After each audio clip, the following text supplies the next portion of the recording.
भारत के उत्तर पूर्वी राज्यों की सबसे बड़ी समस्या है कनेक्टिविटी। अरुणाचल प्रदेश, मिजोरम, मणिपुर, नागालैंड जैसे खूबसूरत लेकिन दुर्गम इलाके देश के मुख्य इलाकों से इतने कटे हुए हैं कि वहां पर सामान पहुंचाना एक चुनौती बन जाता है। इसमें न केवल समय ज्यादा लगता है बल्कि खर्चा भी बहुत आता है।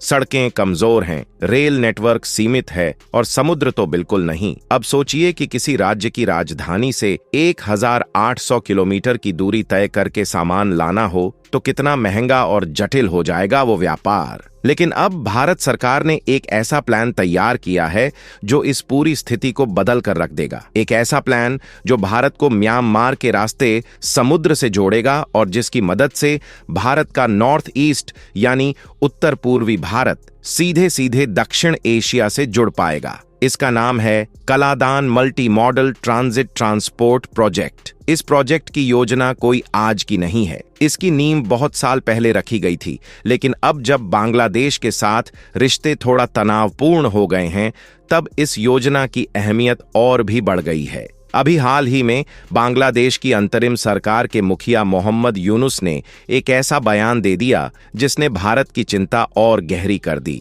उन्होंने कहा कि बांग्लादेश नॉर्थ ईस्ट के राज्यों के लिए एक तरह से गार्डियन जैसा है और अगर वह रास्ता बंद कर दे तो ये राज्य भारत से कट जाएंगे। इस तरह के बयान भारत के लिए न सिर्फ एक रणनीतिक चुनौती है बल्कि यह इस ओर भी इशारा करते हैं कि हमें जल्द से जल्द एक वैकल्पिक रास्ता चाहिए। प्रोजेक्ट का नाम भले ही ज्यादा लोगों ने न सुना हो, लेकिन इसका महत्व बहुत बड़ा है। यह प्रोजेक्ट भारत के कोलकाता बंदरगाह से शुरू होता है, जहां से जहाज समुद्री रास्ते से म्यांमार के सितवे पोर्ट तक जाएगा। सितवे पोर्ट म्यांमार के रखाइन राज्य में स्थित है। वहां से माल को कलादान नदी के जरिए इनलैंड वाटरवे के माध्यम से म्यांमार के भीतरी हिस्से में लाया जाएगा और फिर सड़क मार्ग से मिजोरम की सीमा तक लाया जाएगा। वहां से यह माल मिजोरम के जोरिनपोई नाम के बॉर्डर पॉइंट पर पहुंचेगा, जो भारत की सीमा में आता है। इसके बाद मिजोरम की राजधानी आइजोल और बाकी पूर्वोत्तर राज्यों तक माल आसानी से पहुंचाया जा सकेगा। अब तक यह दूरी 1800 किलोमीटर के आसपास होती थी,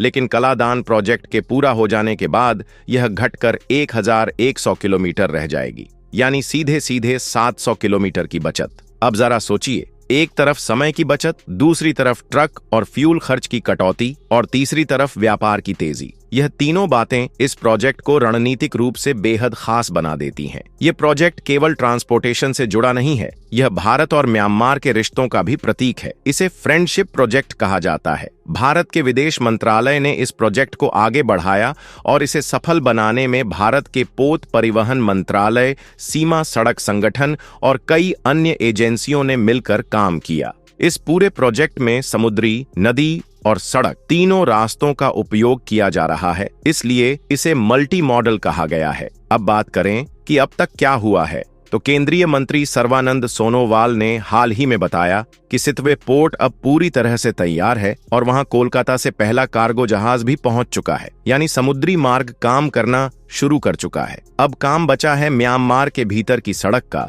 जो कि मिजोरम सीमा तक माल पहुंचाएगी। सरकार का कहना है कि इस पर तेजी से काम चल रहा है और इसे भी अगले 2 साल में पूरा कर लिया जाएगा, यानी 2027 तक यह पूरा प्रोजेक्ट चालू हो जाएगा। अब जरा सोचिए, यह प्रोजेक्ट कितना गेम चेंजर हो सकता है। यह भारत के नॉर्थ ईस्ट को न सिर्फ दिल्ली या मुंबई से जोड़ेगा, बल्कि साउथ ईस्ट एशिया के देशों से भी जोड़ेगा। भारत, म्यांमार, थाईलैंड और आगे वियतनाम, कंबोडिया तक एक व्यापारिक मार्ग खुल सकता है। और यही तो है भारत की एक्ट ईस्ट पॉलिसी की असली ताकत। अगर भारत को एशिया में अपनी पकड़ मजबूत करनी है तो नॉर्थ ईस्ट को मजबूत करना पड़ेगा। इस प्रोजेक्ट में भारत सरकार ने अब तक 1000 करोड़ रुपए से ज्यादा खर्च किए हैं। बंदरगाह तैयार हो चुका है, जल मार्ग बन चुका है और सड़क का काम लगभग आधा पूरा हो चुका है। चुनौती यह है कि म्यांमार के अंदर का इलाका न सिर्फ भौगोलिक रूप से कठिन है,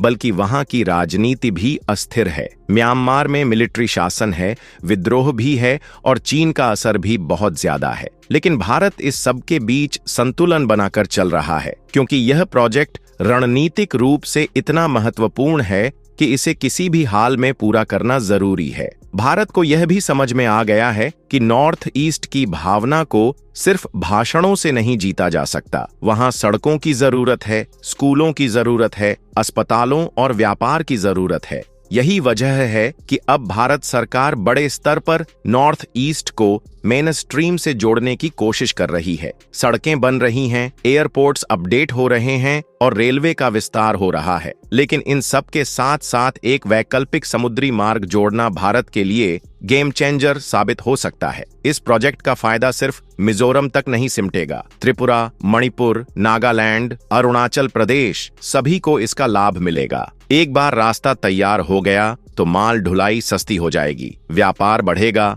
नौकरियां बढ़ेंगी और सबसे जरूरी बात, ये राज्य भारत के मुख्य धारा से भावनात्मक रूप से भी जुड़ पाएंगे। भारत के लिए यह प्रोजेक्ट सुरक्षा के लिहाज से भी अहम है। मान लीजिए किसी समय बांग्लादेश के रास्ते बंद हो जाते हैं या फिर किसी वजह से नॉर्थ ईस्ट को जोड़ने वाली सड़कें बंद हो जाती हैं। ऐसे में म्यांमार के रास्ते यह वैकल्पिक मार्ग भारत की रणनीतिक ताकत बन जाएगा, खासकर तब जब चीन म्यांमार में अपने इंफ्रास्ट्रक्चर प्रोजेक्ट से लगातार अपनी पकड़ बना रहा है। तो भारत के लिए जरूरी हो जाता है कि वो भी अपनी मौजूदगी बनाए रखे और कलादान प्रोजेक्ट इस काम को बखूबी करता है। प्रधानमंत्री नरेंद्र मोदी ने कई बार कहा है, परिवर्तन लाना है तो पहले रास्ते बनाने होंगे। कलादान प्रोजेक्ट इस सोच का उदाहरण है। यह न सिर्फ एक ट्रांसपोर्टेशन प्लान है, बल्कि यह एक राजनीतिक, आर्थिक और कूटनीतिक रणनीति का हिस्सा है। यह दिखाता है कि भारत किस तरह अपनी सीमाओं से जुड़े दुर्गम क्षेत्रों को भी विकास की मुख्यधारा में लाने की कोशिश कर रहा है। अब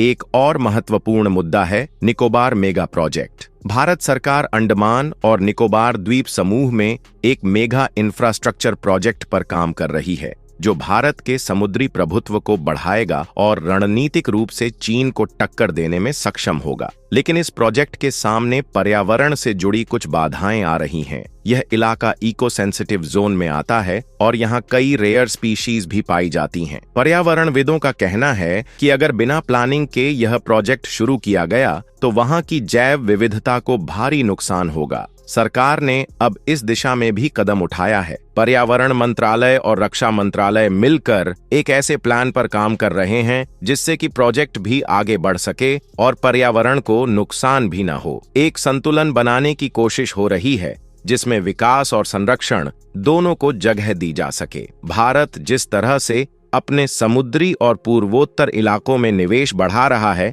वह न केवल आर्थिक दृष्टि से लाभदायक है, बल्कि इससे देश की सुरक्षा भी मजबूत होती है। आने वाले समय में जब चीन अपने बेल्ट एंड रोड इनिशिएटिव के जरिए दक्षिण एशिया में अपनी मौजूदगी और प्रभाव बढ़ा रहा है, तब भारत का यह जवाब कलादान और निकोबार जैसे प्रोजेक्ट्स भारत की क्षेत्रीय ताकत को बनाए रखने के लिए बेहद जरूरी है। कुल मिलाकर बात यही है कि भारत अब केवल देश के केंद्र को ही नहीं, बल्कि उसकी सीमाओं और दूर दराज के इलाकों को भी विकास की मुख्य धारा में लाना चाहता है। और इसी सोच के साथ बन रहे हैं ये बड़े बड़े प्रोजेक्ट्स, चाहे वो कलादान हो या निकोबार। ये केवल इंफ्रास्ट्रक्चर नहीं है, ये भारत के आत्मविश्वास, संप्रभुता और दूरदर्शी सोच का प्रतीक है। और अब जब सितवे पोर्ट काम करना शुरू कर चुका है और म्यांमार में सड़क का काम भी तेजी से चल रहा है, और अब वो दिन दूर नहीं जब भारत का नॉर्थ ईस्ट न केवल देश से बल्कि पूरी दुनिया से जुड़ चुका होगा,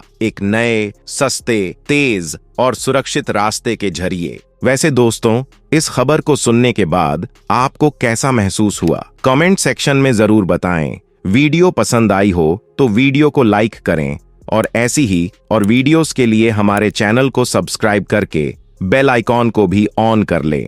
जय श्री राम।